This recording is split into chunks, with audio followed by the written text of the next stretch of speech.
Hello, hello et bienvenue sur The Entrepreneur Podcast. Je m'appelle Héloïse et sur le podcast, je t'accompagne à travers mon expérience et des clés concrètes pour t'épanouir pleinement en tant qu'entrepreneur. Ici, on met ton bien-être au centre car tu mérites d'être la main character de ta vie et de ton business. Ensemble, on réinvente les règles pour créer une vie à ton image.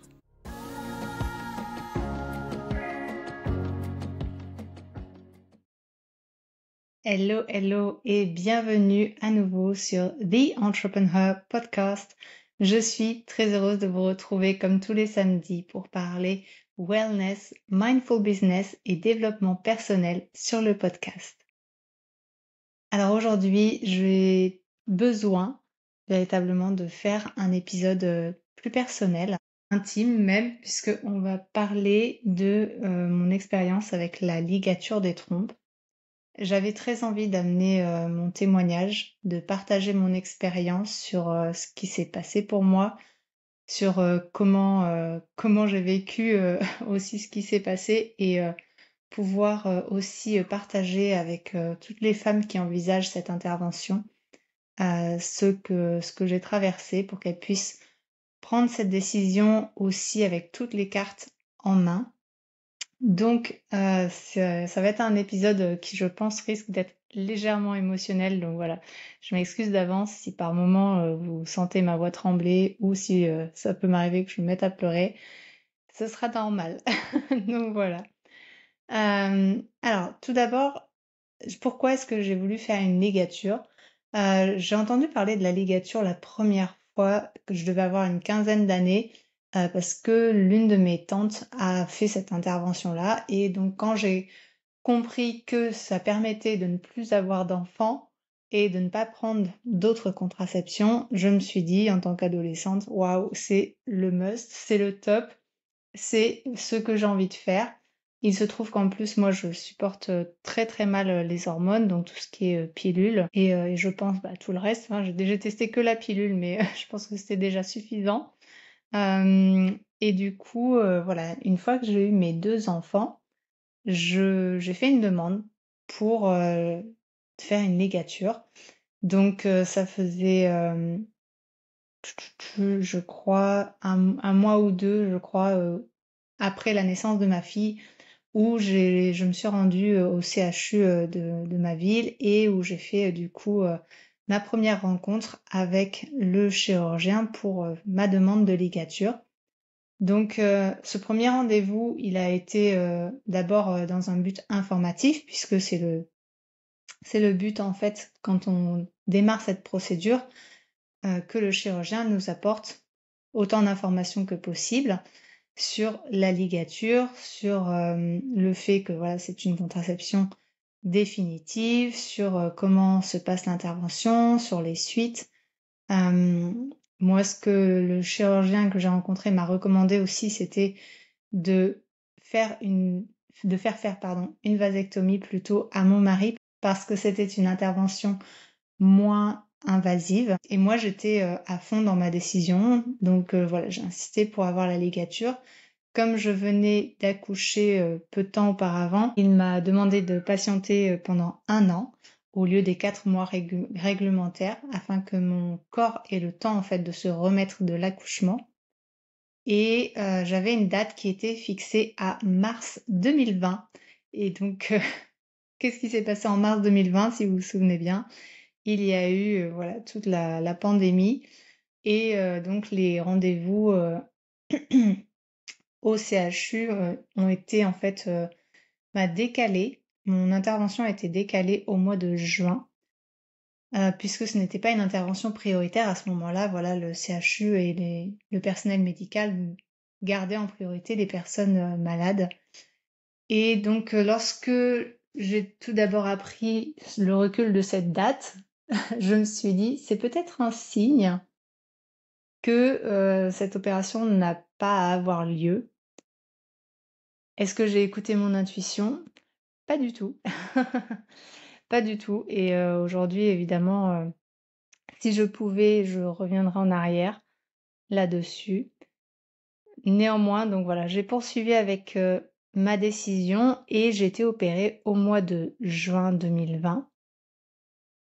L'opération s'est donc très bien passée. Pour information, j'ai eu une ligature par clip, tout simplement parce que le chirurgien ne voulait pas juste faire une salpingectomie partielle. Il disait que les résultats étaient moins bons qu'avec une ligature par clip. Et sinon, l'autre option, c'était une salpingectomie totale et je ne voulais pas cette option-là. Donc, on est parti sur une ligature par clip. Les clips, ce sont vraiment des petites barres en métal d'environ 1 centimètre de long et qui vont venir en fait coincer les trompes pour empêcher le passage des spermatozoïdes vers les ovaires. J'ai été opérée le premier jour de mes règles et j'étais encore en train d'allaiter ma fille. Donc comment vous dire que le rétablissement a été pas forcément très compliqué, mais très fatigant parce que forcément ça prenait beaucoup d'énergie entre le corps qui évacue, l'allaitement, voilà, la chirurgie qui venait de se passer. Je me souviens que je dormais énormément et je me réveillais surtout pour nourrir ma fille. Et donc voilà, donc le rétablissement c'est quand même fait et voilà, tout était dans l'ordre, on va dire. Et puis, en fait, ce qui s'est passé, c'est que pendant à peu près 2 ans et demi, à la suite de cette intervention, j'ai eu des règles qui sont passées de douloureuses, comme beaucoup de femmes, mais douloureuses à un point supportable, on va dire, à complètement hors de contrôle. C'est-à-dire qu'en fait, plus les mois passaient et plus l'intensité de mes règles mais dépassait en fait des plafonds de douleur comme je n'avais jamais connu. Ça a commencé en fait au début par de grosses nausées où je manquais de m'évanouir en fait. Donc des grosses nausées, j'ai manqué de m'évanouir plusieurs fois. Euh, et puis en fait des douleurs, ouais, voilà, comme je disais, qui se sont mises à s'intensifier à un point où c'était enfin, franchement, j'avais l'impression que j'allais en crever, que j'allais en devenir folle, en fait. Euh, Peut-être que vous me direz, mais pourquoi est-ce que tu n'as pas pris de médicaments, machin? Alors, pour moi, oui, c'est possible de prendre des médicaments. Je suis pas contre le fait de prendre des médicaments. Au jour d'aujourd'hui, quand vraiment je sens que la douleur commence à être très intense, je n'hésite plus à en prendre. Néanmoins, à cette époque-là, je me suis dit, ça ne va pas régler la cause du problème, de, de ce qui est en train de se passer, et je me demandais voilà, ce qui se passait, pourquoi est-ce que tout d'un coup mes règles prenaient une ampleur incroyable. Et donc j'ai passé des examens, j'ai testé de l'homéopathie, j'ai testé du CBD en gouttes, j'ai testé d'aligner aussi un petit peu plus mes tâches à mon cycle avec le cycle syncing. J'ai testé plein de trucs. Et puis, voilà, ça atteignait des sommets où je me retrouvais à passer plusieurs heures dans mon lit à hurler de douleur, véritablement. Enfin, et je pouvais pas du tout m'occuper de mes enfants.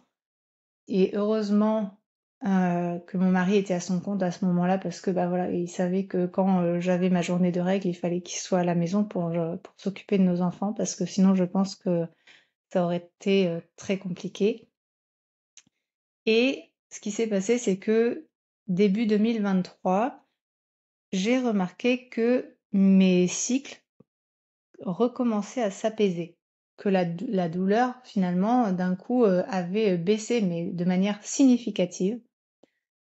Et au début, je l'ai attribué aux gouttes en CBD que je prenais et peut-être au cycle syncing.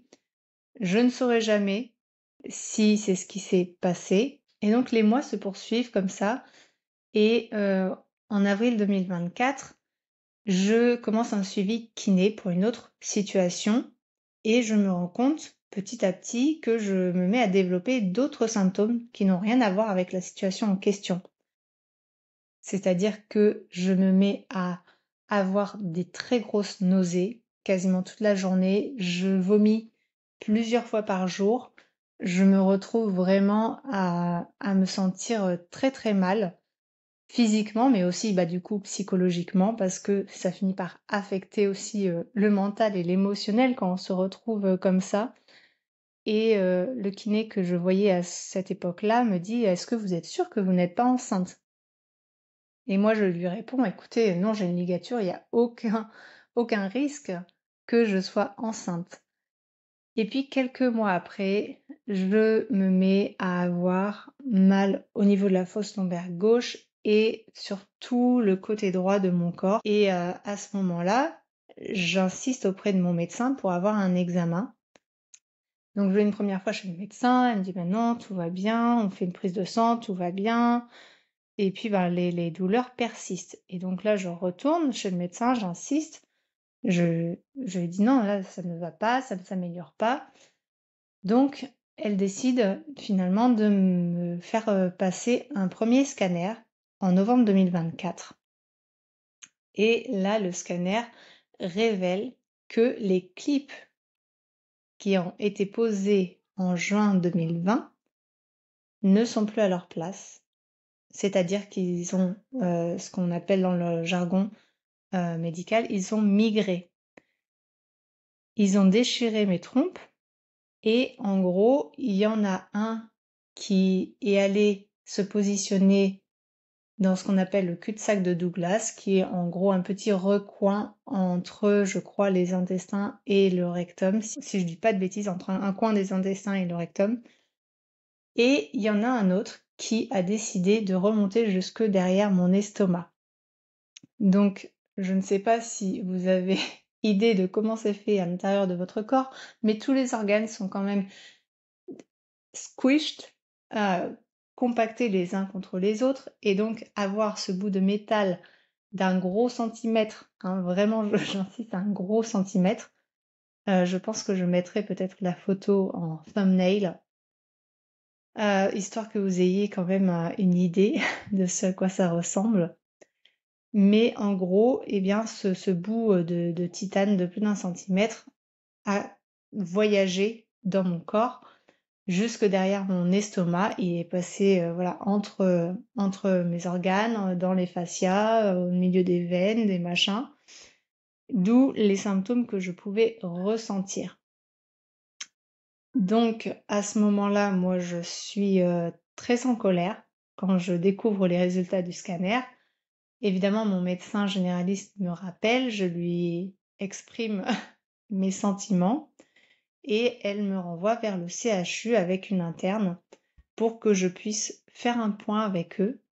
Et comme on est fin novembre, début décembre maintenant, quand on a le résultat du scanner, vous voyez bien, c'est juste avant Noël. Donc, quand j'ai rendez-vous avec l'interne juste avant Noël et qu'elle me fait une première échographie qui, je pense, était tout à fait inutile puisqu'on voyait parfaitement sur le scanner où étaient positionnés les clips et que en échographie en vaginale, il y a aucun moyen de voir où étaient les clips. Et elle me préconise d'en repasser une autre auprès d'un autre radiologue en extérieur si possible, à nouveau pour me dire que c'est pour, entre guillemets, vérifier la position des clips.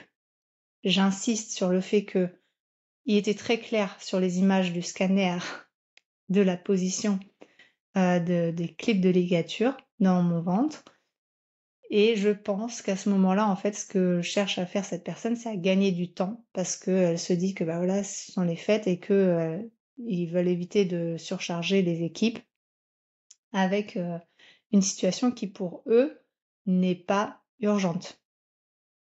Puisque dans mon cas, dans le sens où je ne suis pas en danger de mort, je suis pas, voilà, il n'y a pas de saignement remarqué, il n'y a pas de symptômes, on va dire, débilitants de remarquer. Mais du coup, voilà, je pense que la personne a cherché à repousser un petit peu le délai en se disant que j'aurais pas d'échographie avant peut-être quelques mois.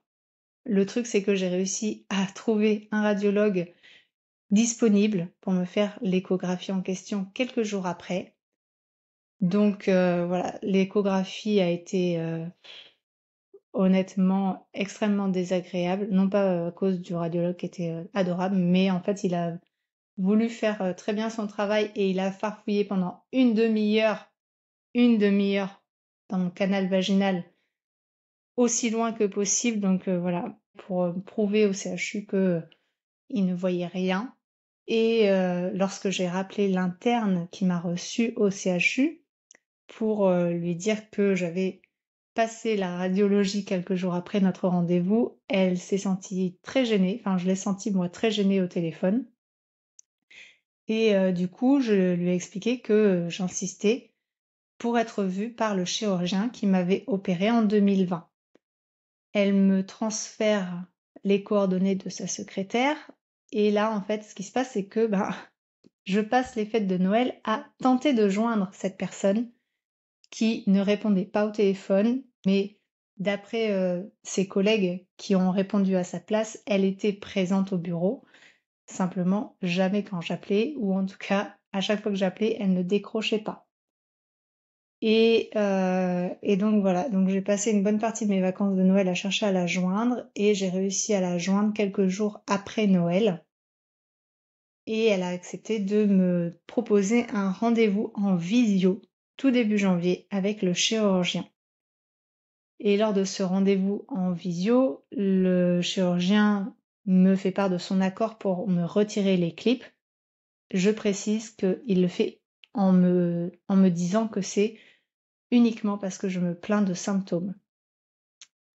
Il me dit que la situation que je vis, c'est-à-dire la situation où les clips qui sont posés pour une ligature de trompe arrachent les trompes et s'en vont de leur position, il m'explique que c'est quelque chose qui peut arriver de temps en temps, mais qui est normalement sans symptômes et pour lesquels il n'a jamais eu de retour de la part des femmes concernées.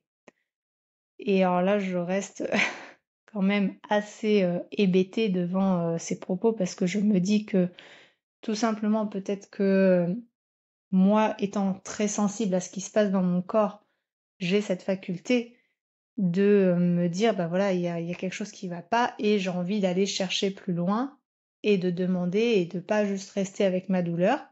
Et que peut-être tout simplement, il y a des femmes qui,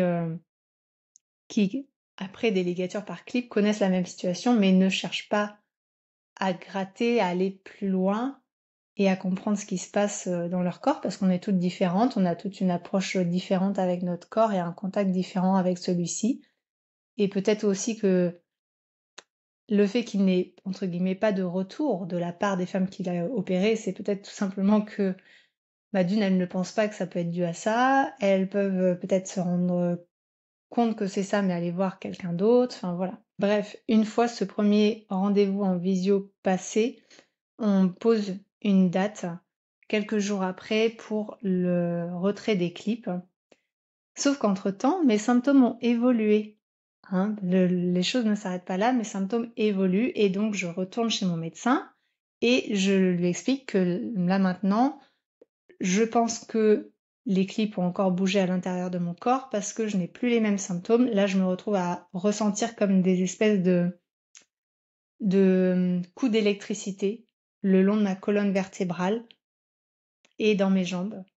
Et avec beaucoup de douleur, pareil dans les jambes. Enfin, je sens qu'il y a quelque chose qui va pas. J'ai ces espèces de signaux électriques qui me lancent régulièrement dans la journée, qui sont extrêmement inconfortables. Et donc voilà, je lui explique que je soupçonne que les clips de ligature ont encore changé de position, qu'ils ont encore bougé.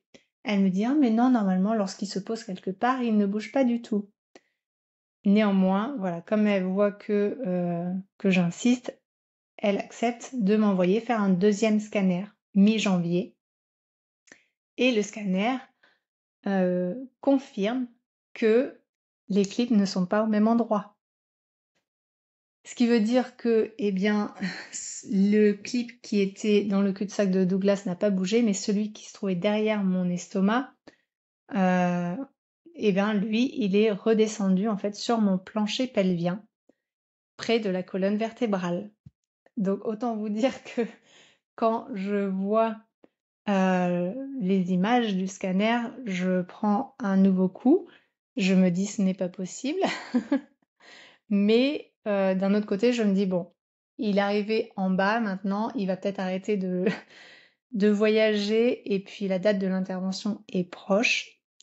Le seul hic dans ce scanner, dans ce qui s'est passé, c'est petit 1 que la nouvelle position des clips n'a pas été mentionnée dans le compte-rendu du scanner et que, petit 2, mon médecin généraliste ne regarde pas les images du scanner. C'est-à-dire que c'est moi, en fait, qui regarde les images quand je les reçois et c'est moi qui informe mon médecin de la situation, du fait que le clip qui était monté derrière mon estomac est redescendu sur mon plancher pelvien. Et quand je lui ai dit ça, elle me dit: «Ah bon, pourtant ce n'est pas marqué dans le compte-rendu». Je dis: «Oui, je sais, mais c'est visible sur l'image». Et donc là, elle m'explique que les médecins ne sont pas formés à lire les images des scanners. Alors je me dis: «OK, très bien, peut-être, mais bon, moi je ne suis pas médecin, mais néanmoins ça ne m'empêche pas de jeter un coup d'œil quand même sur les images du scanner, de prendre connaissance de voilà de ce qui se passe dans mon corps». Et je me dis que si j'avais été médecin et que j'avais eu connaissance de la situation, je me serais étonnée que le deuxième scanner ne mentionne pas une position anormale de clip, alors que on sait très bien que c'était le cas. Bref, je suis dans son bureau avec mon médecin généraliste, je lui explique, elle finit par ouvrir l'image du scanner, elle voit la position nouvelle du deuxième clip et elle se met à pouffer de rire devant l'imagerie. Je je ne sais pas trop comment réagir à sa réaction parce que je me dis que c'est quand même assez malpoli et malvenu de pouffer de rire devant une patiente en souffrance qui est elle-même en train de lui expliquer l'imagerie scanner, qu'elle n'a pas eu la présence d'esprit de vérifier par elle-même. Donc effectivement, c'est déroutant pour moi. Je me sens confuse aussi par du fait de la réaction de mon médecin. Je me dis bon, en fait, est-ce que je suis prise au sérieux ou pas?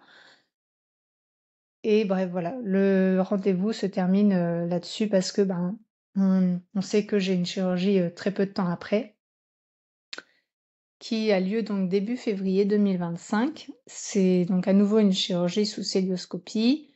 Bon, la chirurgie se passe bien, on va dire. Le rétablissement se passe pas trop mal. C'est à nouveau un rétablissement difficile parce que c'est quand même une opération qui est lourde pour le corps. Et puis, je m'en remets petit à petit. Finalement, j'ai un rendez-vous post-opératoire avec le chirurgien environ un mois après. Et le chirurgien m'informe, je cite, qu'aucun de mes organes n'a été endommagé. Merci encore. Franchement, ça laissait tellement pas à désirer cette situation, enfin d'entendre ce genre de remarques, de mots de la part d'un médecin, dire oui, au fait, aucun de vos organes n'a été endommagé. T'as envie de lui dire bah oui, merci. Enfin, clairement, ça aurait, si ça, est-ce que ça veut dire que ça aurait été le cas? Enfin bref, je reste comme un peu comme de ronds de flanc. Lui s'excuse quand même platement et quand je demande pourquoi il ne m'a pas informé du risque de migration des clips lors des rendez-vous précédant la pose des clips, sa réponse a été de me dire que c'était pour ne pas faire peur aux femmes qui veulent faire cette intervention. Je ne sais pas ce que vous en pensez, mais pour moi, c'est clairement un manque de déontologie parce que j'estime que ça ne donne pas à la patiente toutes les cartes dont elle a besoin pour prendre une décision éclairée. Parce que honnêtement, si, comme je l'ai dit, si j'avais eu cette information-là, qu'il était possible, petit 1, que les clips s'enlèvent, petit 2, qu'ils détruisent mes trompes, je n'aurais pas pris la décision de faire une ligature. J'aurais pris la décision d'une autre contraception. Peut-être que j'aurais fait de la symptothermie. À l'époque, je connaissais déjà la symptothermie, j'avais juste pas envie de prendre le risque, on va dire, de suivre cette méthode-là, parce que comme toute méthode, il y a des risques. Et la ligature me paraissait la plus safe et la plus tranquille d'esprit, dans le sens où une fois que l'intervention est faite, normalement, il y a 99% de chances que voilà, qu'on ne retombe pas enceinte. Donc c'est pour ça que j'ai pris cette décision-là. Néanmoins, si on m'avait dit, écoutez, madame, il y a un risque que les clips s'enlèvent et que vous retombiez enceinte, il y a un risque que les clips arrachent vos trompes et aillent se balader dans votre corps, ou même aillent se poser quelque part dans votre corps, j'aurais clairement dit non à cette intervention. Donc pour moi, le fait de ne pas mentionner ce détail, très important, c'est un manque de déontologie. Et ce qui s'ensuit, c'est que bon, quand même, comme j'avais encore voilà des douleurs au niveau des jambes, machin, enfin j'avais d'autres symptômes qui sont restés, qui sont toujours présents, même d'ailleurs, j'ai envie de dire. J'ai passé une IRM pelvienne 6 semaines après l'opération, parce que du coup on s'est dit qu'on allait écarter la possibilité de varices pelviennes. Et donc l'examen voilà, se passe bien, il n'y a rien à signaler. Sauf qu'à nouveau, là je tombe sur un médecin masculin qui analyse les images et donc qui, après l'IRM, vient me voir en cabine et me dit en riant, je souligne en riant, quand je lui explique la situation de ce qui m'est arrivé, il me dit en riant que les femmes ne sentent pas quand les clips s'enlèvent et qu'elles s'en rendent seulement compte quand elles tombent enceintes. À nouveau, je me pose la question de, de savoir comment, comment ces médecins masculins peuvent-ils comprendre ce que vivent les femmes, comment peuvent-ils supputer des choses pareilles sans avoir conscience qu'ils ne vivront jamais et ils n'expérimenteront jamais ce que les femmes traversent. Pour moi, honnêtement, je trouve ça ahurissant. Oh, il y a un terme que je cherche, mais j'arrive pas à le trouver. Peut-être que ça me reviendra. Bref, pour moi, je trouve ça horrible, honnêtement. C'est pas le bon terme que je cherche, mais la phrase que ces médecins masculins m'ont sortie, que les femmes ne sentaient pas les clips lorsqu'ils s'enlevaient, qu'elles s'en rendaient compte quand elles tombent enceintes, ou que voilà, il n'y avait pas de raison de leur préciser avant l'intervention pour pas leur faire peur. Pour moi, c'est un manque de respect envers les femmes, parce que je ne sais pas si vous imaginez la situation. Pour certaines qui ont peut-être pu le vivre, ce n'est pas mon cas, mais imaginez, vous subissez cette intervention, il faut 1 semaine pour s'en remettre. Honnêtement, avec antidouleur, Doliprane, Spasfon pendant 1 semaine, toute la journée, pour se remettre d'une ligature. Et imaginez, je ne sais pas, peut-être 1 an, 2 ans après, peut-être plus tard, vous apprenez que vous tombez enceinte. Imaginez le dilemme. Vous avez fait cette putain d'opération, qui est quand même une opération importante, pour avoir la paix d'esprit, avoir la paix de votre corps, et imaginez vous tomber enceinte derrière. Mais le dilemme, qu'est-ce que vous... Enfin, je me dis, s'il y a des femmes à qui c'est arrivé, mais quelle décision elles ont prise? Enfin, est-ce qu'elles ont décidé de garder cet enfant alors elles ne voulaient plus en avoir? Ou est-ce qu'elles ont pris la décision d'un avortement, qui est quand même une décision enfin, extrêmement difficile à prendre? Enfin, je trouve ça horrible et je trouve ouais, que c'est un manque de respect horrible en fait de la part du corps médical de ne pas euh, donner toutes les cartes en main aux femmes et en plus de ça derrière de, de dire sur le ton de la plaisanterie qu'il est possible qu'elle tombe enceinte après. Je, je ne comprends pas. Pour moi, ce n'est absolument pas un sujet avec lequel rire. Ce n'est absolument pas un sujet à prendre à la légère. Et donc, je ne me suis pas sentie très écoutée, encore moins soutenue ni prise au sérieux par les professionnels du domaine médical tout au long de ces mois, de ce parcours de 2024, en particulier, comme je le disais, par les médecins masculins. Parce que, voilà, sous couvert d'être médecin, ils pensent savoir mieux que quiconque ce que les personnes peuvent ressentir comme symptômes et j'étais outrée. Oui, voilà, je pense que c'est le mot que je cherchais. J'étais outrée par leurs propos et par leur attitude, par le manque de bonne volonté aussi, à coopérer parce qu'il a vraiment fallu que j'insiste pour, pour dire: «Bah, écoutez, non, je ne veux pas garder dans mon corps des morceaux de métal qui sont en train de clairement de se frayer un passage à travers mes organes et qui risquent voilà, de créer peut-être d'autres soucis de santé plus importants. Et il a fallu que j'insiste pour dire, ben écoutez, non, je souhaite les faire enlever et je ne peux pas rester dans cette situation. Alors qu'en face de moi, c'était en bloc, oui, mais non, normalement, on sent rien du tout. Ah oui, mais là, moi, je, moi, j'ai des symptômes et là, clairement, je vous dis qu'il y a quelque chose qui ne va pas. Et, euh, et voilà, donc je suis vraiment restée frustrée et outrée de ce qui s'est passé. En revanche, les fois où j'ai mentionné ma situation à d'autres professionnels médicaux féminins dans d'autres secteurs, parce que j'ai eu d'autres rendez-vous par la suite, mais avec des professionnels féminines, elles étaient scandalisées. Et je pense que voilà, ma réaction est la même qu'elle, c'est que je suis scandalisée de ce qui s'est passé et c'est pour ça qu'aujourd'hui je partage mon expérience. C'est pour que chaque femme puisse prendre la décision de cette chirurgie avec tous les éléments en main, en connaissance aussi de ce risque-là, de migration de clip. Si c'est la décision que vous prenez de faire une ligature par clip, sachez-le, les clips peuvent s'enlever de vos trompes, glisser, ou bien, comme c'est mon cas, sectionner la trompe.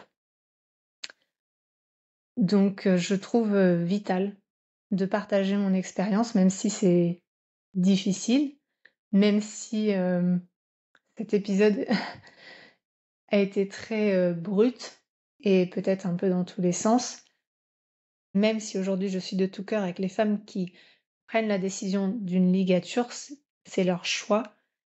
Je veux juste en fait vous prévenir que si vous faites le choix d'une ligature par clip, il y a ce risque que les clips s'enlèvent, qu'ils traversent le reste de votre corps et que ça peut engendrer d'autres symptômes. Donc voilà, je veux juste que les femmes aient toutes les cartes en main pour pouvoir prendre une décision éclairée et, euh, et accepter voilà ensuite ce qui peut se passer, mais en tout cas avoir toutes les cartes en main.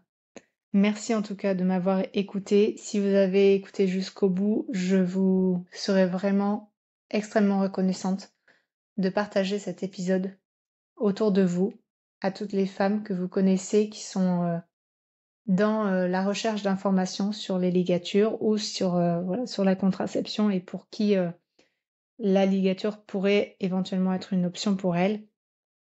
Et puis, euh, et puis voilà, merci voilà, de partager, histoire que voilà, un maximum de femmes puissent entendre ce témoignage et prendre une décision éclairée à leur tour. Voilà. Je vous dis à la semaine prochaine et prenez soin de vous.